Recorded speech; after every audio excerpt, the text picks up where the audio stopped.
Esse é o projeto Ambientalistas do Sul, realizado pela Ecoagência Solidária de Notícias Ambientais, que é o portal de notícias do Núcleo de Ecojornalistas do Rio Grande do Sul.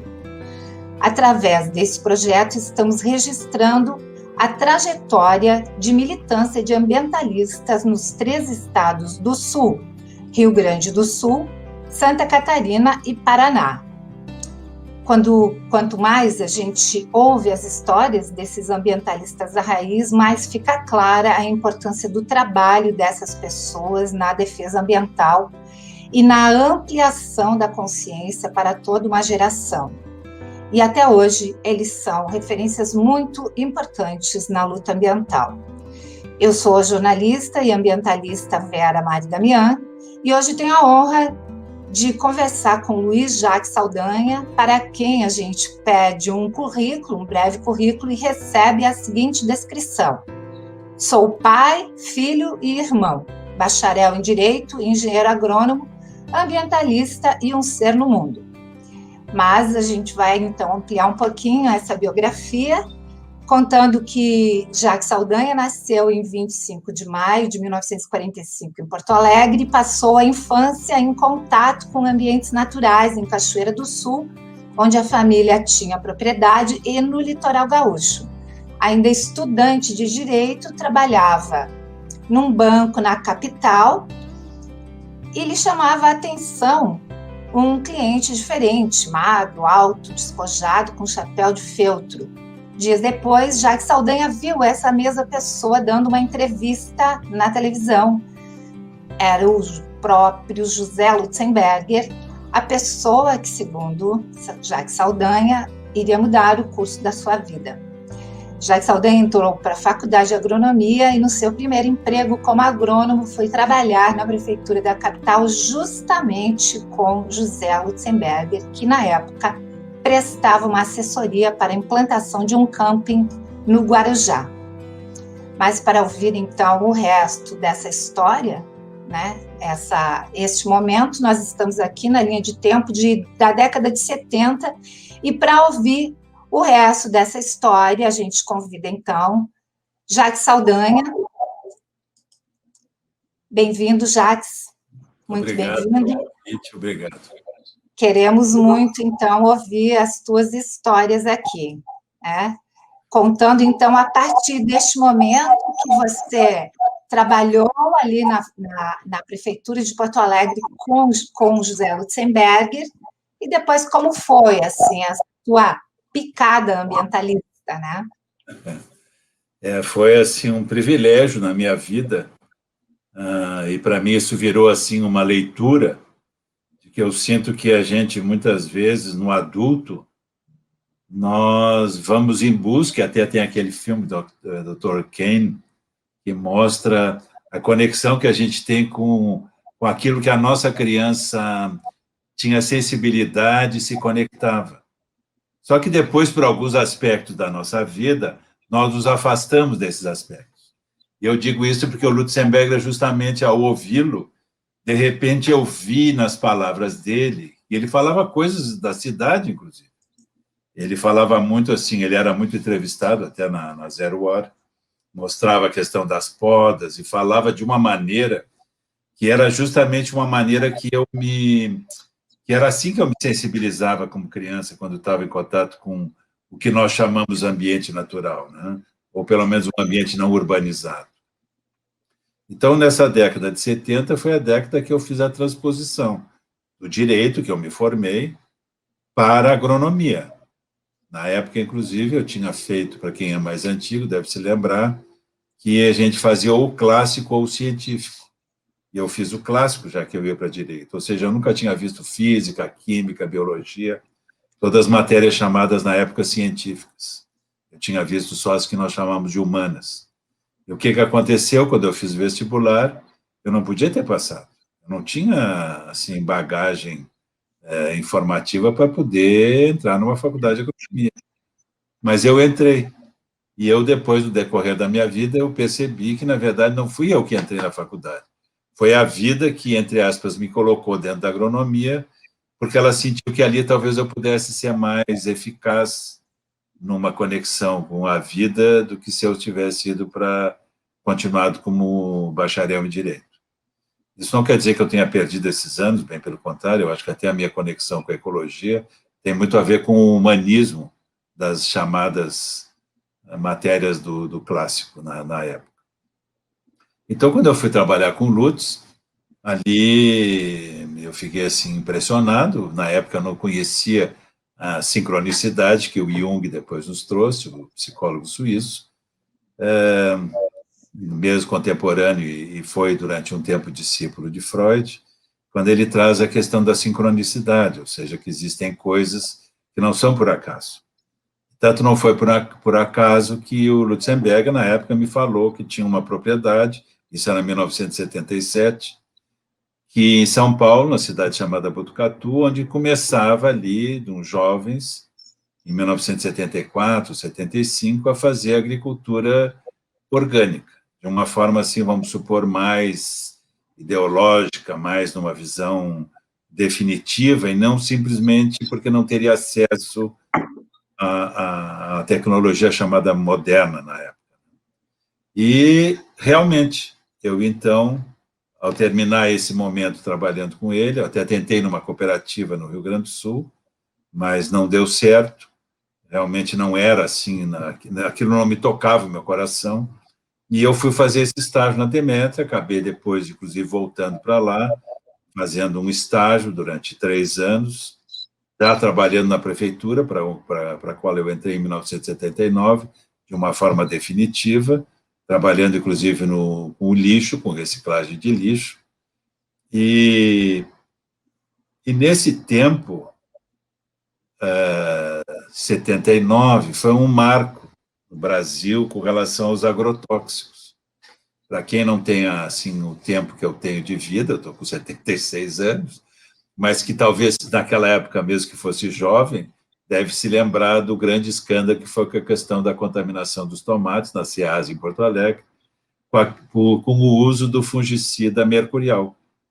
Sebastião, que vai provavelmente ser entrevistado pelo grupo aqui, vai contar essa história de uma forma muito mais linda, muito mais rica do que eu vou lembrar como uma pessoa que viu o processo e não como quem viveu o processo. Então, o Sebastião realmente, assim, fez um trabalho belíssimo e isso ficou uma coisa marcada, tanto que até hoje eu não como tomate que não seja orgânico. Depois, claro, eu fiquei sabendo de outras coisas em relação ao tomate, mas isso aí foi um impacto muito grande, não só no Rio Grande do Sul, mas no Brasil. E disso aí, então, a Sociedade de Agronomia, que já tinha uma história, em 78, dos agrônomos da cidade de Santa Rosa, que tinham se juntado e foram na agência do Banco do Brasil e conseguiram, porque era um verdadeiro descalabro, a maneira como os agricultores, como era entregue aos agricultores os venenos, né, os agrotóxicos, na época chamados defensivos agrícolas, e eles já tinham conseguido que, pelo menos na cidade de Santa Rosa, os financiamentos, que naquela época existia muito fortemente o crédito rural, que era um pacote tecnológico, eu nem vou entrar ainda nesses detalhes aqui, onde todos os agricultores, que a recém tinha chegado a soja, fazia o quê? Uns 7, 8 anos que a soja tinha entrado no Rio Grande do Sul, a partir do final dos anos 60, início dos anos 70, e então a Sociedade de Agronomia, face à história de Santa Rosa e depois com a questão da Ceasa em Porto Alegre, o professor João Giuliani, que era professor da Universidade Federal do Rio Grande do Sul, da agronomia, chamou, então, um grupo de agrônomos para formar uma comissão, para ver o que ia se fazer sobre esse tema. E essa comissão era formada pelo Sebastião, pelo Lutzenberger, e eu me senti honradíssimo porque eu fui fazer parte desse grupo. Então, nesse momento, eu acabei sendo apresentado para a questão dos agrotóxicos. E aí o Sebastião, com a sua genialidade, com a sua competência impressionante, o seu conhecimento, assim, ele tem uma perspicácia, ele tem uma capacidade estratégica impressionante, e nós, então, fomos primeiro dentro desse processo mais grupal das SAGs, e depois ficamos praticamente os dois. E aí, nesse momento, chega a Ilza Girardi, convidada também pelo professor Giuliani, para fazer a parte de assessoria de imprensa para a Sociedade de Agronomia, e acabou se conectando com o Sebastião e comigo, e nós formamos um trio maravilha, aonde fizemos muitas coisas super importantes. Para mim foi um momento riquíssimo. Eu considero assim que foi um momento muito transformador da minha vida. 10 anos depois do processo de transformação que o Lutz tinha me gerado, gera um outro momento na minha vida. Mas com essa coisa de eu ter feito esse estágio na Estância Deméter no final dos anos 70, eu realmente, assim, os agrotóxicos eram um mundo que eu não dominava, porque eu não tinha todo o conhecimento sobre a química, por exemplo, que no caso do Sebastião tinha, mas eu tinha muito mais o aspecto, assim, vamos supor, quase que legal, mais humano, vamos supor, desse assunto, né? E conseguia reconhecer tudo do que esse problema trazia para todos nós, né?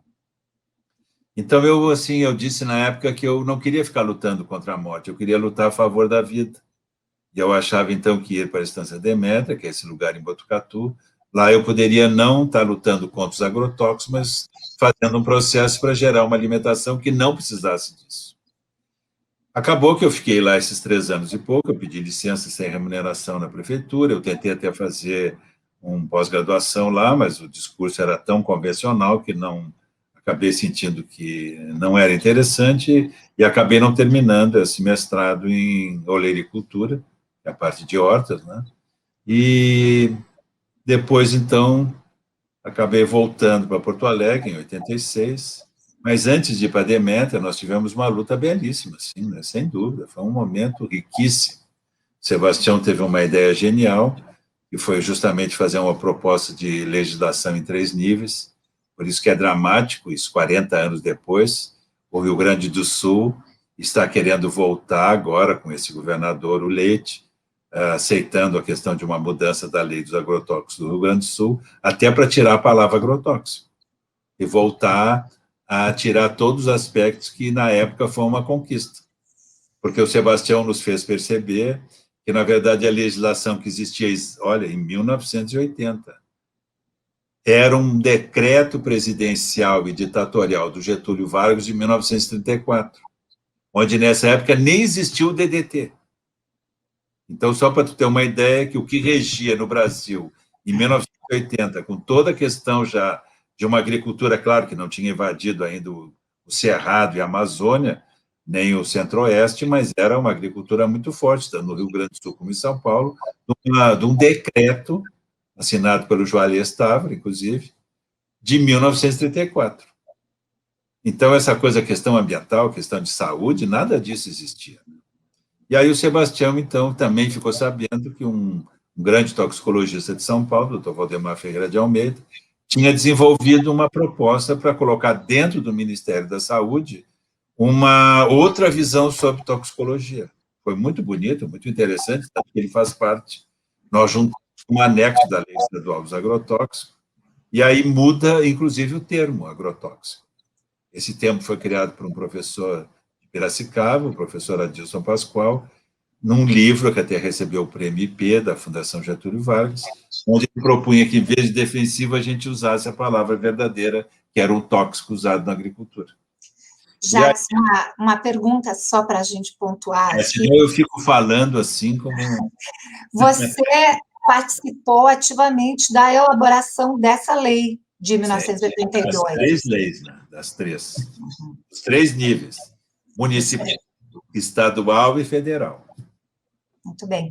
Quando você fala DDT, a gente está falando para uma geração com mais de 50 anos, né? Os jovens nem sabem do que se trata, né? Só dá uma palavrinha sobre o que é esse nível de toxicidade de agrotóxicos que, na época, se conseguiu evitar o uso no Brasil, né? E que hoje correm o risco de voltar a ser utilizados com essas novas leis que estão tentando ser aprovadas. O DDT, tanto que todas as pessoas sabem, não precisa ter mais de 50 anos. Quem não fala que vai detetizar a sua casa? Se mudou aqui no Sul e não no resto do Brasil, desinsetização, mas assim, a gente usava, inclusive em espanhol também. Se formou até um neologismo em função desse veneno. Isso aí foi um veneno que a molécula foi descoberta no fim do século XIX, mas ela só foi reconhecida como inseticida na década de 30, porque um suíço chamado Paul Miller tinha um pouquinho de DDT num pirizinho com água, e uma mosca foi tomar aquela água e morreu. E aí ele viu, então, que aquela substância, que na época, que o Sebastião provavelmente vai falar sobre isso, sobre a questão das armas químicas, não era nem arma química, nem corante, que era o que, na verdade, as indústrias no final do século XIX queriam. E aí, então, quando ele descobre como DDT, esse produto é usado largamente, assim, é o cérebro DT-FON, tem outros nomes, talvez não seja exatamente esse, mas era assim que a gente falava, e esse produto foi usado largamente, inclusive tem imagens, assim, incríveis, usando em nenezinhos, porque se imaginava que aquela substância ela era inócua, ela só matava insetos, porque naquela visão ocidental, e principalmente eurocêntrica, de que há uma separação entre a natureza e o ser humano, tanto que a gente na cidade diz, eu vou agora na natureza, então, eu vou ali no matinho, eu vou numa praça, eu estou entrando em contato com a natureza, ou seja, como se inspirar e expirar não fosse um ato absoluto e totalmente natural. Então, isso é outro aspecto que não vem ao caso aqui agora, mas então essas substâncias elas eram consideradas inócuas, só que naquela época não se sabia o que elas eram realmente.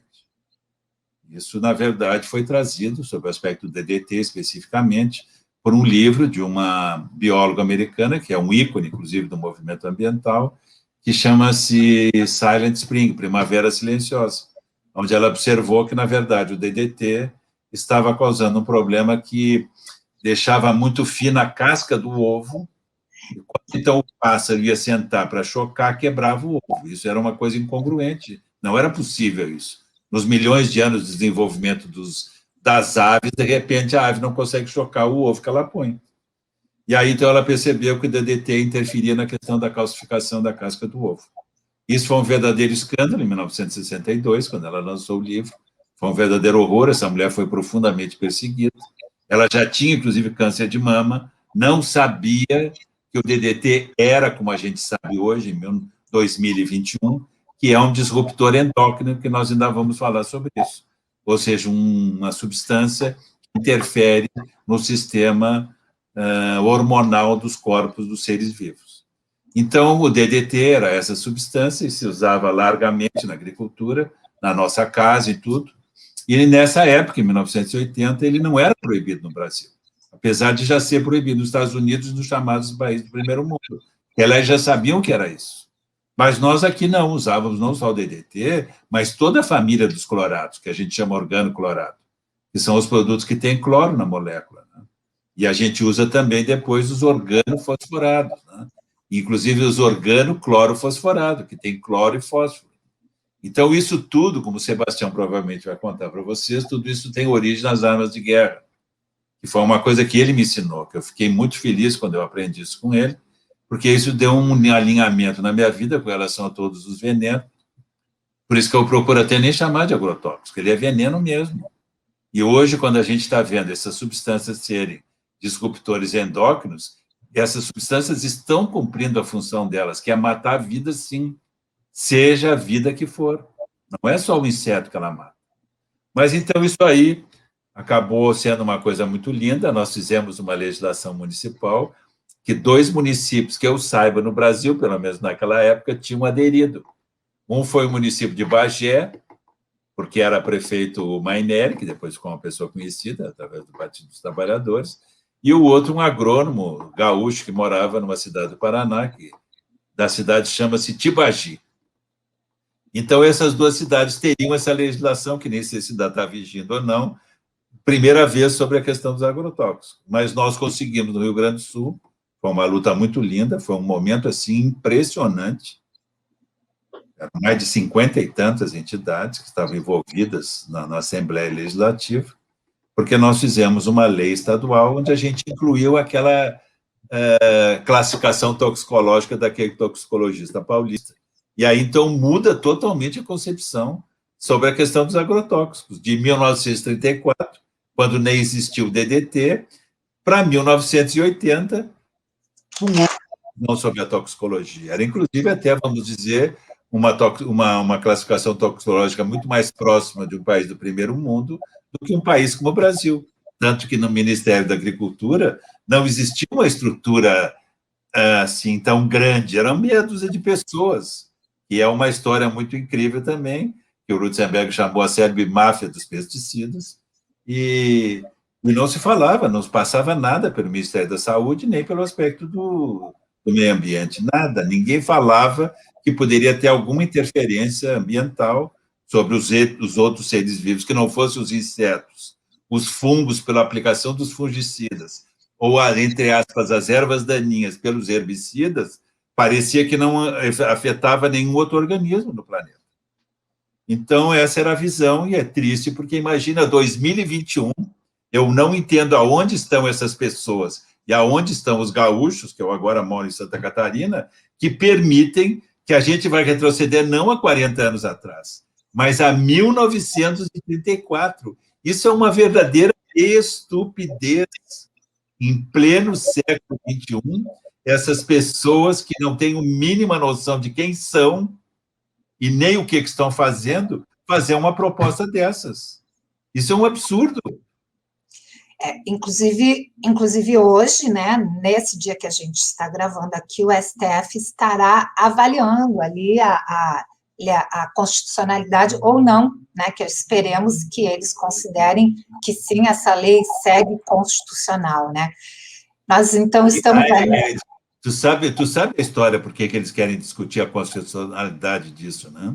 Explica aí, queremos saber. Foi assim, quando, então, nós fizemos essa lei, na verdade, o governador era aqueles indicados, era Amaral de Souza. E aí o Amaral de Souza, ao receber aquela lei, já vendo todo aquele movimento na Assembleia, que realmente foi muito forte no Rio Grande do Sul, ele ficou, até o Onyx Lorenzoni, na época, participava, ele era ligado ao sindicato dos médicos veterinários, ele também participou desse momento. Não sei se ele vai negar hoje, mas ele fez parte disso aí. E aí o que aconteceu? Isso aí, então, foi... Só o Rio Grande do Sul tinha uma lei, e, na verdade, dentro da visão da época dos militares, 1980, o Rio Grande do Sul estava fazendo uma proposta absolutamente louca para todo mundo. Por quê? Porque se o Rio Grande do Sul aprovava uma lei que tinha uma classificação toxicológica, como é que um produto que vinha de São Paulo, os agrotóxicos, que era uma visão, quando entrasse no Rio Grande do Sul, tinha que ser reclassificado, tinha que ser reembalado, tinha que ser, inclusive, com outra classificação toxicológica, e passaria para as culturas que no resto do Brasil poderiam ser aprovadas, do Rio Grande do Sul talvez não fosse pelos efeitos ambientais ou de saúde que poderiam causar. Então, a gente reconhece que realmente isso aí deu um tilt na cabeça de todo o povo. E aí conta-se isso, eu não sei se é verdadeiro ou não, que as indústrias chamaram, através do embaixador da Inglaterra, o então presidente Figueiredo, para ir lá na embaixada, para eles dizerem, isso aí não é possível o Rio Grande do Sul fazer. Vocês têm que fazer alguma coisa. E aí o que aconteceu? O Brasil, através da presidência da República, entrou com uma inconstitucionalidade, uma ação de inconstitucionalidade no Supremo Tribunal Federal. Inclusive, tem até toda essa discussão dos então ministros falando sobre esse assunto. E ela realmente, assim, o pessoal também entrou, não sabia o que fazer, mas não conseguiram ter a dimensão da atitude, assim, eu vou usar com toda a humildade, a atitude, assim, honrada, amorosa, cuidadora e responsável que esses agrônomos e essa assembleia, esses deputados, essas pessoas todas que eram dessas instituições, estavam tendo não com os gaúchos, mas com todo o Brasil, porque estava desvelando uma coisa que era absolutamente embaixo dos panos, que eram como esses produtos entravam no Brasil. Então, em vez de o governo federal vir no Rio Grande do Sul, abraçar esse povo todo, agradecer e levar imediatamente isso, não, eles realmente entraram no Supremo contra o Rio Grande do Sul. Então, tu vê que, na verdade, o discurso dessa gente não é a favor da sociedade nem da população, é realmente em função de quem manda, quem faz o lobby. E isso é cada vez mais patente que a gente vê hoje. Isso é muito triste como a gente não vive numa democracia, que a gente vive numa ditadura capitalista, imperialista, aonde quem manda não somos nós, os brasileiros. Porque as pessoas que nos, entre aspas, nos representam, muitas vezes elas são não representantes da população, apesar de a população também não entenda por que votar nessa gente, mas eles representam esses interesses. Já que a gente entrou nessa questão assim, do nível de toxicidade, né?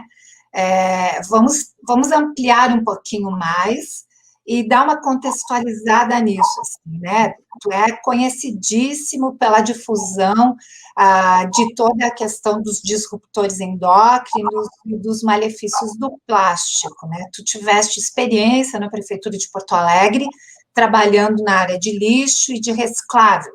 Mas conta para a gente como é que foi esse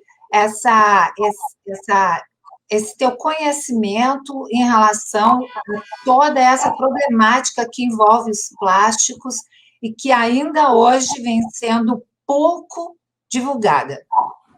Claro, vai ser um prazer até, exatamente pelo que tu disseste agora, é muito pouco divulgado, né? Em 1989, porque aí depois, quando eu voltei de São Paulo, porque a gente conseguiu, então, fazer essa lei no Estado, isso foi acontecendo, aí termina a ditadura, é eleito o Tancredo Neves, e o Tancredo Neves, bom, o negócio a repercussão foi tão grande, que acho que o Sebastião vai detalhar mais, que 14 estados brasileiros fizeram uma lei ou igual ou muito semelhante do Rio Grande do Sul. Então, aquela coisa de considerar inconstitucional, sabe, aquilo ficou tão ridículo, porque era o Brasil contra essa visão, entre aspas, brasiliense, que Brasília representava. Então, isso aí foi muito forte no Brasil, foi um momento maravilhoso. E aí, o que acontece? O Tancredo, candidato indireto, e que foi eleito presidente do Brasil, não foi eleito pelo voto popular, como todo mundo sabe, ele fez uma promessa de que ele iria, sim, formar uma comissão para fazer uma lei federal dos agrotóxicos. Então, o próprio Tancredo Neves entendeu isso aí. E aí, o que acontece? O Tancredo morre. Mas quem entra o Sarney, que era do PMDB, e aí o que acontece? Ele convida o Pedro Simon para ser ministro da Agricultura. E o Pedro Simon, logicamente, do Rio Grande do Sul, conhecia tudo isso. E o Pedro Simon era uma pessoa que tinha uma conexão bem profunda. Ele era uma pessoa humanista, ele era uma pessoa, assim, muito... Ele tinha até uma ligação até bem grande, ele conhecia bastante o Lutzenberg e tudo. Era uma pessoa muito ligada a todos os movimentos da sociedade. E aí o Pedro Simon, então, institui uma comissão onde leva, por exemplo, o professor Levigói. E o professor Levigói é um maravilhoso, uma pessoa amorosa, genial, assim, um grande geneticista, professor da Universidade Federal lá da URGS. E ele, então, vai nessa comissão e, logicamente, que essas comissões vão sendo enroladas. E aí, quando eu venho em 86 de volta para Porto Alegre, saindo do Demetrio, eu, então, acabei, no fim, me conectando de novo com a Ilse e com o Sebastião, e o Sebastião, de novo, me dá uns presentes, como ele me deu no início dos anos 80, onde ele me leva, então, por exemplo, a conhecer um trabalho no Espírito Santo, que, para mim, é uma das grandes revoluções da agricultura do Brasil, nos trópicos, que é feito por um agrônomo, infelizmente, muito desconhecido, porque é de um estado, entre aspas, que está ali abafado pelos esses gigantes do Rio de Janeiro, principalmente de Minas Gerais e da Bahia, que é o Espírito Santo. Mas esse cara fez uma revolução maravilhosa, aonde não existe agrotóxico, não existe herbicida, não existe fungicida, não existe nada, é adubo solúvel. E produz praticamente muito mais que todos os lugares altamente produtivos do Brasil. Só no tomate que ele não conseguiu superar a química sintética. E aí o que aconteceu? O Sebastião, então, acabou me envolvendo de novo e nós fomos, como eu disse também, na lei federal, porque o pessoal de Brasília, os agrônomos de Brasília também estavam envolvidos lá, porque já estava na Câmara essa discussão da lei dos agrotóxicos. E eu acabei, então, indo com o Sebastião, foi um momento lindíssimo, que ele vai contar para vocês, que nós participamos, ele e eu, lá com uma deputada Sandra Cavalcante, presidente da comissão, e ela foi aprovada essa lei. E usou a palavra que, em 1988, já era constitucional, que era agrotóxico, não mais defensivo agrícola. Por quê? Porque na Constituição Federal, logicamente que os lobbies das indústrias andavam em cima da Constituição, mas eles jamais imaginariam que essa palavra pudesse aparecer num capítulo que falava sobre propaganda. Então, fala propaganda de cigarro, medicamentos e agrotóxico. E eles não viram isso. Então, agrotóxico sendo uma palavra constitucional. Então, a lei dos agrotóxicos passou a ser uma expressão constitucional. Usar outra expressão não está correto. Isso é inconstitucional, usar defensiva agrícola e outra coisa. E aí tem muitas histórias que eu não vou entrar em detalhe, porque eu quero entrar nos disruptores endócrinos. Nesse mesmo ano de 89, eu recebo uma fotocópia, naquela época, de um texto do Greenpeace, onde fala sobre a questão dos espermatozoides humanos, onde estava se notando que os jovens nascidos a partir da década de 70 estavam cada vez com menor quantidade de espermatozoides, além de anormais e totalmente fora dos padrões de saudáveis. Eu leio aquilo ali, fala em plastificantes e fala em plásticos, resinas plásticas que teriam muito desses plastificantes.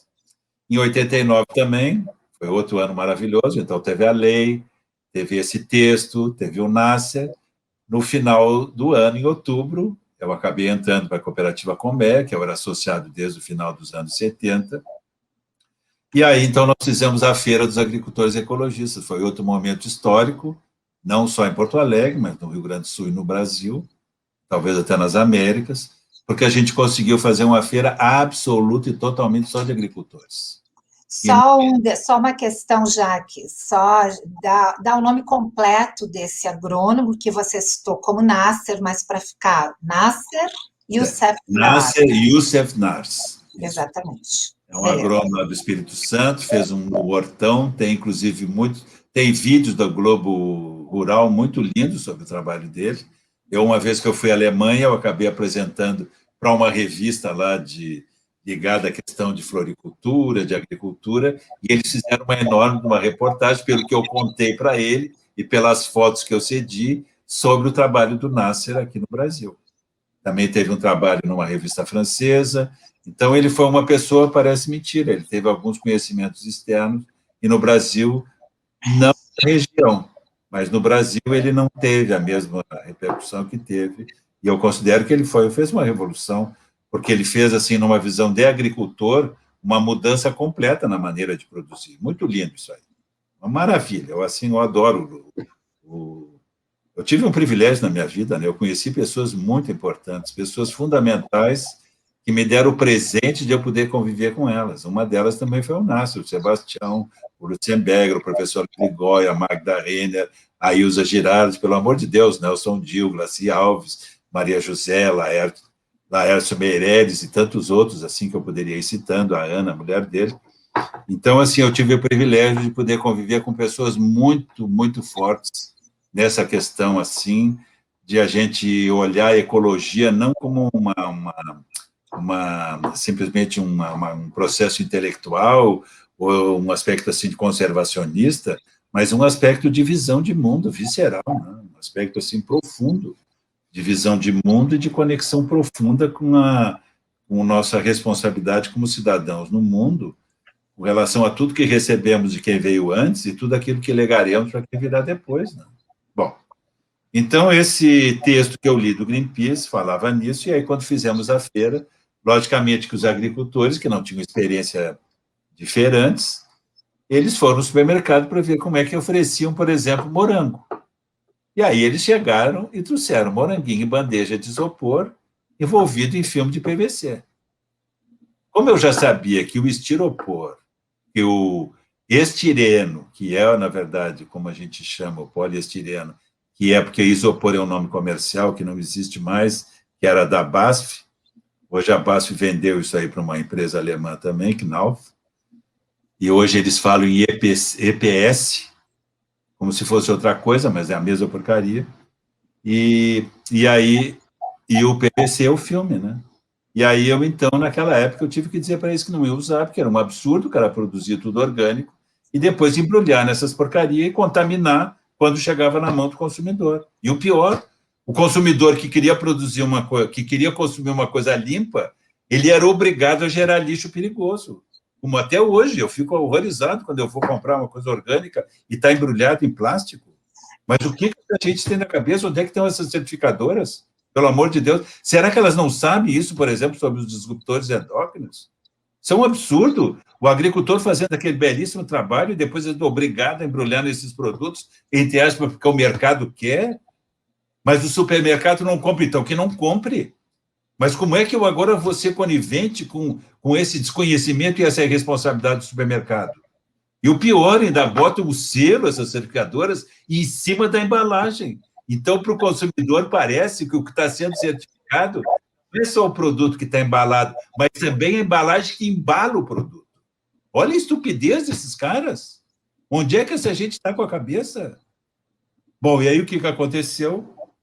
Quando, então, os agricultores começaram, infelizmente, a me obedecer, porque eu ficava muito constrangido, né? Porque, sob certo aspecto, eu tinha que meio que impor, assim, porque eu tinha um conhecimento, tudo estava em língua estrangeira, e não tinha nada na mão, assim, consistente, para mostrar um livro, isso, aquilo. Naquela época, computador era uma coisa bem difícil do que é hoje, em relação a hoje, né?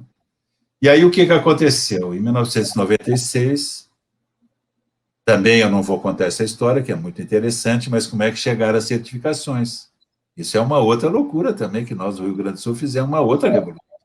Porque no Rio Grande do Sul a gente conseguiu criar uma imagem de que poderia existir uma certificação participativa, aonde existia o agricultor e o consumidor, e não um selo que é um muro entre o consumidor e o agricultor.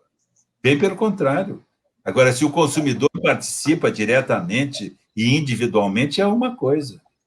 Mas nós quisemos reformar que tinha que ser um processo coletivo, porque as pessoas imaginam que quem certifica é o selo. Mas quando eu chego na frente da prateleira e pego um produto, quem certifica sou eu que estou comprando aquilo ali. Sou eu que estou acreditando no selo, no nome, ou na marca, seja lá o que for.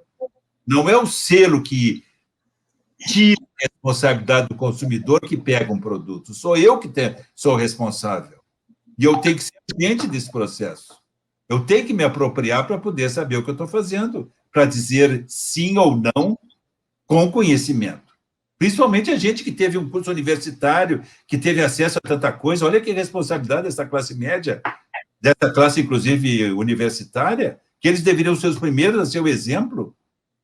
Por se a sociedade pagou, inclusive, quando é uma universidade federal, para eles estudarem de graça, eles tinham, no mínimo, compromisso de responderem para a sociedade dessa forma, criando justamente outros movimentos na sociedade, que não esse desse absurdo que é as empresas serem donas de todo o processo do que é vendido, por exemplo, num supermercado. E aí, então, o que aconteceu? Em 96, eu estou em São Paulo, e vi que 2 revistas americanas estavam falando sobre um livro. Eu acho que era Newsweek, tinha na capa, em inglês, o que está acontecendo com nossos espermatozoides. Logicamente que isso me fez voltar para o texto de 89 do Greenpeace. Eu peguei, era um livro, e era um livro que é esse aqui, O Futuro Roubado, que eu tenho em inglês, e aí um amigo ia para os Estados Unidos, eu pedi para ele trazer, ele trouxe, eu li, esse é 96, achei impressionante, depois é que eu vi que realmente que era uma jornalista que tinha escrito o texto, junto com esses 2 biólogos, e transformou justamente toda a terminologia científica numa terminologia jornalística, ou seja, uma terminologia que a cidadania poderia entender perfeitamente. E aí eu fiquei encanzinado de que esse livro tinha que estar em português, não é possível que no Brasil não se pudesse ler o que os americanos e os europeus podiam ler. Aí, conversa daqui, conversa dali, a Maria José conhecia Maria José Guazelli, que também era uma pessoa muito ativa nessa questão ambiental, foi uma das precursoras, sem dúvida, lá na região de Ipê e Antônio Prado, com relação à agricultura, os pequenos agricultores organizados, associados, um sistema belíssimo mesmo, que gerou aí um paradigma para todo o Brasil, sem dúvida, e ela, então, conhecia o pessoal da LPM e conseguimos, então, traduzir o livro para o português. Logicamente que no Brasil ninguém lê. Como nos Estados Unidos foi um best-seller aqui, eu até brincava e dizia, as pessoas esse livro só era vendido homeopaticamente depois que eu vi uma fala que eu fazia sobre esse tema. E aí, eu estou em São Paulo de novo, em 97, fazendo a revisão final do livro, e eu vejo um vídeo que tinha sido lançado 1 ano antes. E esse vídeo, então, estava legendado, era um vídeo da BBC, e o nome do vídeo era Agressão ao Macho, né? Mas eu resolvi traduzir Agressão ao Homem, porque botar assim, Agressão ao Macho teria outro sentido, sem dúvida. E aí eu comecei, então, a poder usar o livro e o documentário para poder, então, levar para as pessoas essa informação. E o que dizia ali? Que tinham substâncias que nunca tinham sido desenvolvidas para ser artificialmente estrogênio feminino, e elas, não se sabe até hoje porque elas têm a competência de imitar os hormônios e capturam o receptor que está na célula e acaba levando essa substância artificial lá para dentro do núcleo da célula, e a resposta fisiológica não é a resposta hormonal que o organismo precisaria. Então, por exemplo, no caso do DDT que nós falamos, ele é estrogênico. Mas o DDE, que é um metabólito, ou seja, o DDT, quando entra na natureza, ele pode permanecer como DDT, ou ele pode se transformar em DDE ou DDE, ou DDD. E esse DDE, não se sabe por quê, ele não é estrogênico, mas ele é bloqueador do hormônio masculino. Então, o que está acontecendo hoje? Os homens perderam quase 50%, 48%, os jovens, de produzir testosterona. Para quem não sabe, o hormônio masculinizante é a testosterona, a família da testosterona, e os hormônios feminizantes é a família dos estrogênios ou estrógenos. Então, o que acontece? Esses dois hormônios no nosso corpo é que nos define como do sexo masculino ou como do sexo feminino. Mas, tanto homens como mulheres, nós temos quantidades muito pequenas, eu de hormônio feminino, no caso a minha entrevistadora, a querida Vera, com hormônios masculinos. Isso é imprescindível para a nossa harmonia e equilíbrio fisiológico. Então, o que acontece?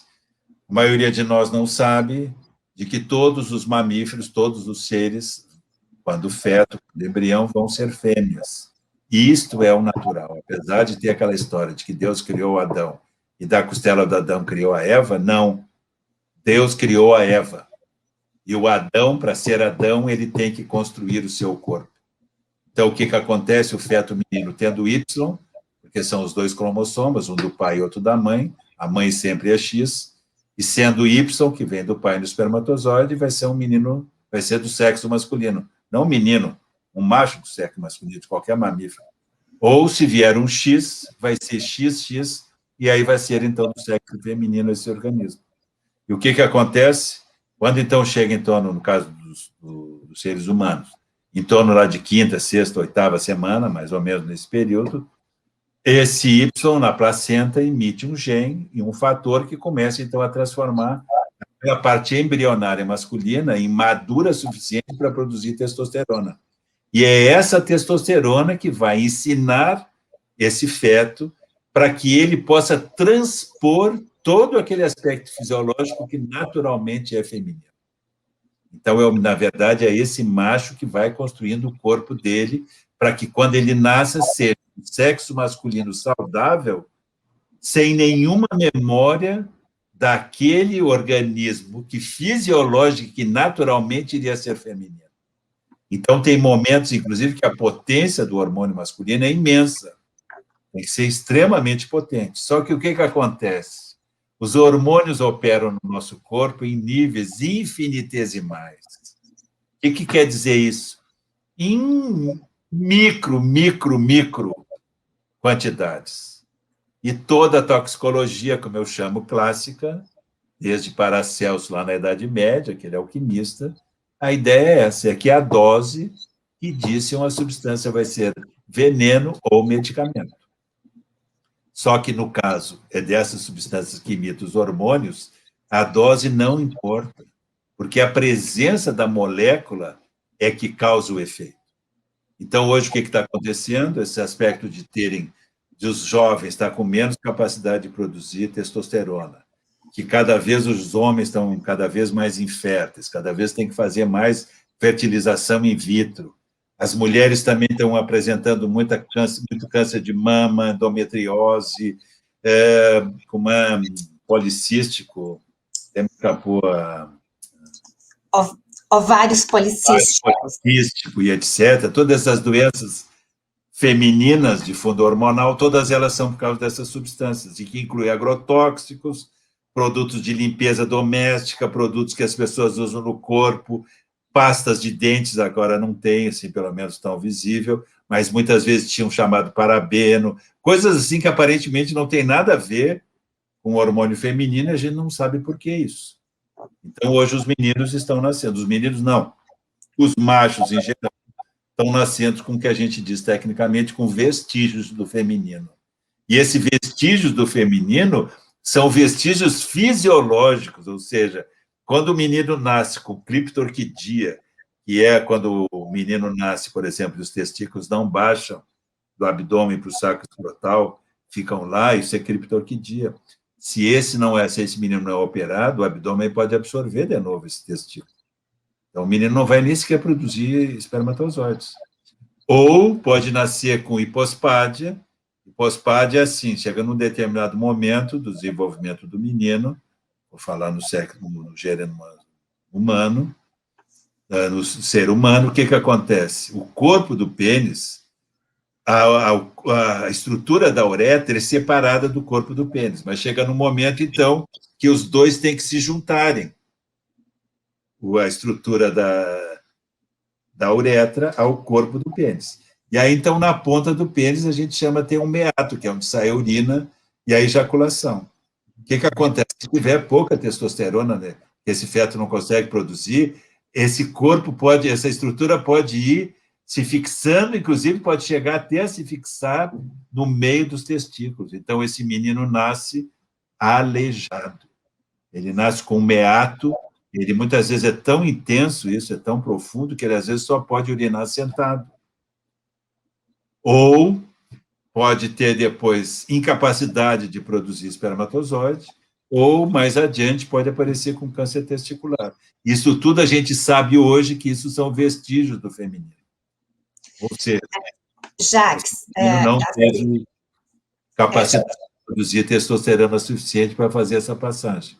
Então, e assim, super importante essa tua aula, e a gente vai voltar, inclusive, para esse assunto em outro momento, para fazer uma live só sobre esse assunto. Eu só queria, neste momento, que você fizesse essa relação importante entre o uso de plásticos, a presença dos plásticos nos alimentos e a presença de toxicidades, né, com esse caso todo que você está contando ali para a gente, né?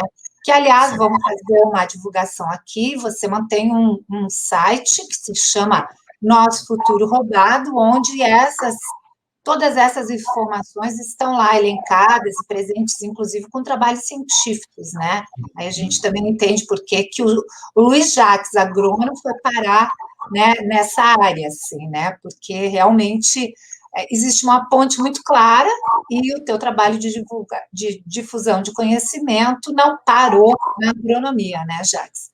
Então, eu queria que tu trouxesse esse dado para nós. Então, quando é importante a gente fazer essa conexão, que às vezes a gente do movimento ambiental fica muito conectado com a agricultura.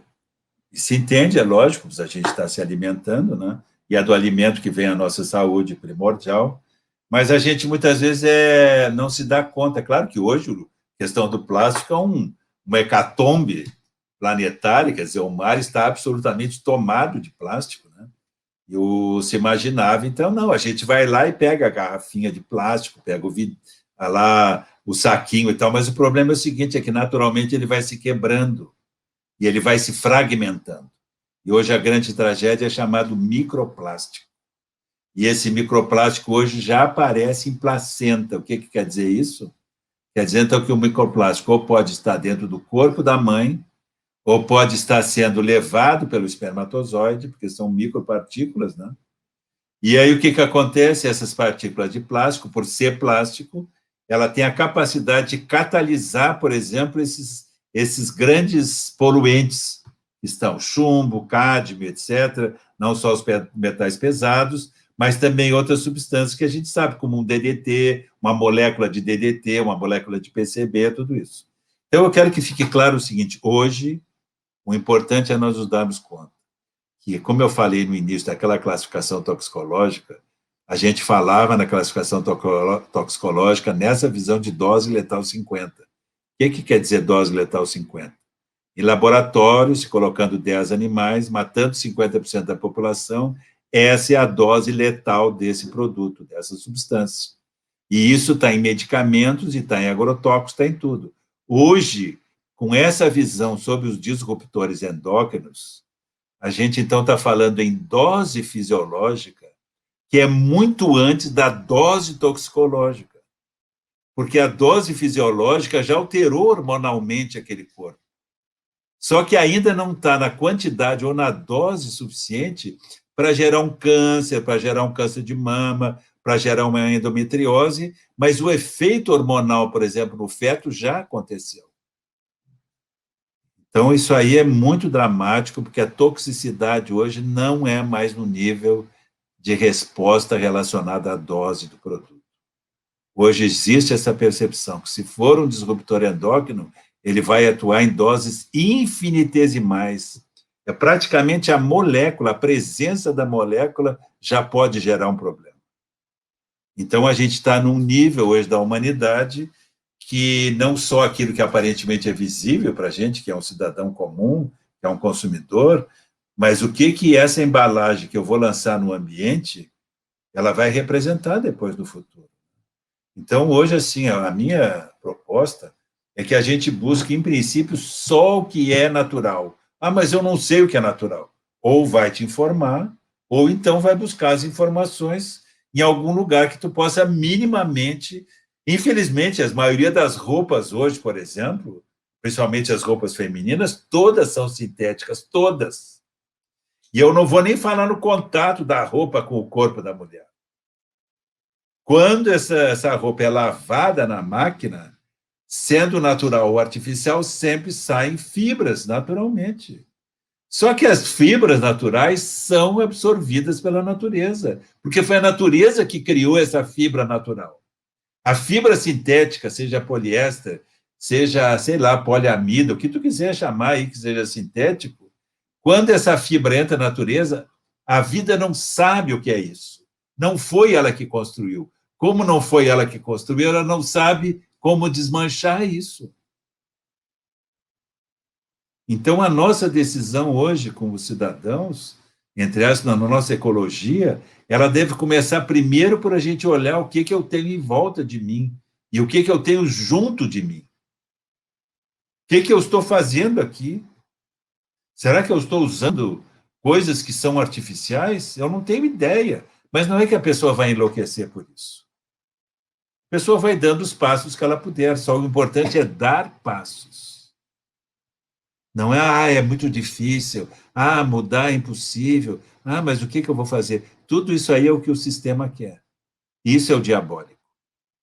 Agora, se eu der um passo pequeno que seja, eu sei que se eu dei aquele passo, eu posso dar outro passo. E hoje, o ecologista tem que ter esta percepção. Qual roupa eu estou usando? O que eu estou botando em cima do meu corpo? O que eu estou levando para lavar na máquina? Que sabão eu estou usando na máquina? Qual é o produto que eu estou lavando as minhas coisas? Que sabonete eu estou usando no meu corpo? Porque não é só o contato com o corpo. Que isso tudo é levado pelas águas. Hoje, por exemplo, existem em vários lugares do mundo as chamadas zonas mortas. E tu vais ver que essas zonas mortas são zonas onde tem o desemboque dos grandes rios do mundo. E o que representa? Que tudo que está sendo trazido pelo rio, do interior desses continentes, tudo é tão venenoso que elimina toda a vida que teria ali naquela parte do oceano. Então, pelo amor de Deus, onde é que nós estamos? E é muito fácil, entre aspas, principalmente a gente que está no Brasil, porque nós temos todas as substâncias naturais aqui. Nós temos essa genialidade do Valdeli Knupp, que eu também tive o privilégio de conviver com ele, nem que fosse um pouco tempo, quando ele desenvolveu a questão das punks. Isso é outra coisa maravilhosa. Acabou com aquele discurso da modernização da agricultura, do agrotóxico, do adubo solúvel, da semente certificada, da semente híbrida, da semente transgênica, porque eles diziam que tudo isso estava vindo para acabar com a fome do mundo. Com as punks, acabou a fome do mundo sem nada disso. É só o cara abrir a janela do barraco e ver no barranco se tem alguma coisa que ele pode comer. A única coisa que ele tem que é saber o que pode comer ou não. Mas esse rapaz trouxe que só em Porto Alegre tinham mais de 600 plantas ali em volta de Porto Alegre, todas eram alimentícias, e muito mais nutritivas que as plantas que a gente come. É muito triste essa nossa ignorância, e mais triste ainda a gente não exigir que essas estruturas que a gente paga para fazer um trabalho para nós, de pesquisa, de extensão rural, de, inclusive, assim, fiscalização dos supermercados e tudo, fiscalização dos alimentos, etc., não hajam a nosso favor. Mas eu não posso exigir porque eu não sei. E esse é o nosso desespero como ecologistas hoje. É nós buscarmos essa informação.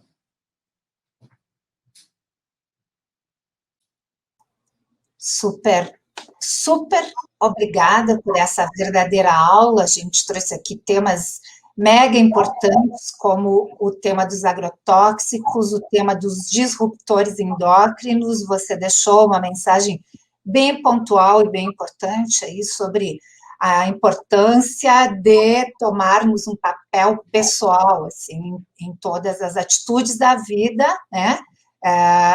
E eu queria, em nome de toda a equipe da Ecoagência e em meu nome pessoal, super agradecer por essa entrevista e também te colocar à disposição para tuas considerações finais. E lembrar que aqui a gente está mantendo várias entrevistas aqui no projeto Ambientalistas do Sul, e as entrevistas não se esgotam, a gente voltará com certeza a te ouvir para contar outras histórias. Então, te agradeço em nome de toda a equipe, fica à vontade para tuas considerações finais.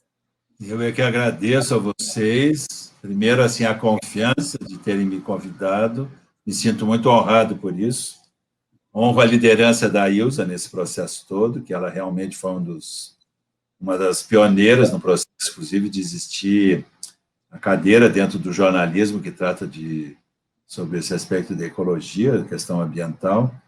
Então, eu sinto assim que no Rio Grande do Sul sempre tiveram figuras muito honradas e muito honráveis, muito importantes, inclusive em termos nacionais, né? Mas também a gente tem figuras terríveis no Rio Grande do Sul, como essas agora que estão aparecendo aí na Assembleia, a mesma Assembleia que há 40 anos propôs aquela Revolução Brasileira, agora está propondo essa obscuridade, como é que eu posso dizer, essa ruptura, e voltando assim para um tempo que não é nem das cavernas, que eu estaria até ofendendo o povo das cavernas, uma coisa da estupidez mais profunda, assim. E eu não sei, sabe, eu vou usar uma palavra aqui muito dura, mas eu não sei se então é até uma canalice, sabe? Eu fico muito triste por isso. Porque o Brasil não merecia, o Rio Grande do Sul também não, tendo as figuras que sempre tiveram, assim, nessa luta pelo amor ao próximo, e tenham essas pessoas que queiram, em vez de dar um passo para frente, estão querendo justamente destruir todos os passos que a gente já deu. Então, eu agradeço, honro o trabalho de vocês, e fico à disposição, porque sendo um aposentado da Prefeitura de Porto Alegre, eu ainda sou um funcionário do público, eu ainda recebo a minha subsistência, ainda vem do público. Então, eu estou sempre a serviço do público. Muito obrigado. Agradecemos muito, e convidamos, então, as pessoas a se inscreverem ali no canal da Ecoagência, compartilhar essas entrevistas que a gente está fazendo, em especial essa com Jacques Saldanha, para a gente possa disseminar aí os bons exemplos e motivar as novas gerações a também fazerem a diferença, especialmente agora, neste momento, e nesse quadro de emergência ambiental. Gratidão, Luiz Jacques, gratidão a todos e até a próxima. Obrigado.